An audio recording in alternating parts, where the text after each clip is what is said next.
আমাদের আপনাদের বাংলাদেশের মানুষের সেবক হিসেবে নিয়োজিত আছেন। কর্ণফুলীর দক্ষিণ ফারোয়েবু শহর বৈষম্যহীন উন্নয়নের বার্তা দিল চট্টগ্রাম দক্ষিণ জেলা বিএনপির সদস্য সচিব লায়ন হেলালুদ্দিন। মার্চের 6 তারিখ শুক্রবার বিকেলে কর্ণফুলী উপজেলার স্থানীয় ফয়জুল বাড়ি মাদ্রাসা সংলগ্ন মারজ কর্ণফুলী উপজেলা বিএনপির অঙ্গ ও সহযোগী সংগঠনের উদ্যোগে বিএনপির সাবেক চেয়ারপারসন ও সাবেক প্রধানমন্ত্রী বেগম খালেদা জিয়ার আত্মার মাগফিরাত কামনায় ইফতার ও দোয়া মাহফিল। প্রধান অতিথির বক্তব্যে লায়ন হেলালুদ্দিন এহতাগীন হয়। তারেক রহমানের পিতা শহীদ প্রেসিডেন্ট জিয়াউর রহমান স্বাধীনতার ঘোষণার মাধ্যমে আজকের এই বাংলাদেশ প্রতিষ্ঠিত করেছিলেন।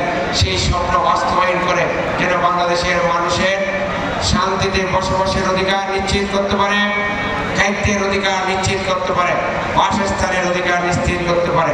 সর্বোপরি এই দেশকে যেন একটা স্বনির্ভর বাংলাদেশ হিসেবে আমাদের মাঝে বিশ্ববাসীর দরবারে উপস্থাপন করতে পারেন, তার জন্য আমরা তারেক রহমানের জন্য দোয়া করব। রাখবেন জনাব তারেক রহমানের উপর। ইনশাল্লাহ আপনারা যে স্বপ্ন নিয়ে, যে লক্ষ্য উদ্দেশ্য নিয়ে তারেক রহমানকে ভালোবেসে ধানের শীষকে নিরঙ্কুশ বিজয় করেছেন, তার প্রতিদান অবশ্যই আমরা কর্ণফুলীর জনগণ পাবে। সেই নিশ্চয়তা আমার নেতা করবেন এবং আমরা অভিন্ন সেটা আপনারা বারে বারে বহন করেছেন। আগামীতে ইনশাল্লাহ বিএনপিকে শক্তিশালীভাবে সাংগঠনিক ভিত্তিতে প্রতিষ্ঠিত করার যে কর্মসূচি আসবে সেখানেও আমরা আপনাদের সহযোগিতা চাই।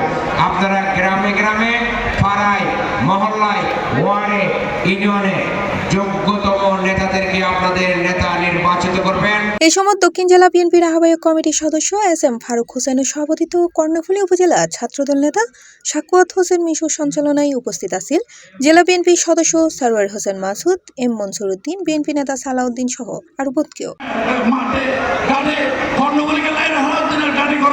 ইচ্ছা পোষণ করে কাজ করছে দীর্ঘদিন ধরে। ওনার প্রতিশ্রুতি শুরু থেকে আমরা যা পেয়েছি শেষ পর্যন্ত সেটাই আমাদের সাথে মিলেছে ইনশাআল্লাহ।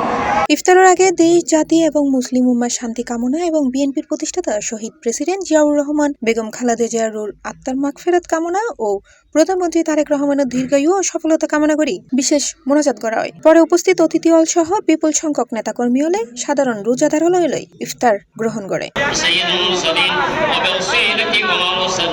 C plus TV, Chittagong.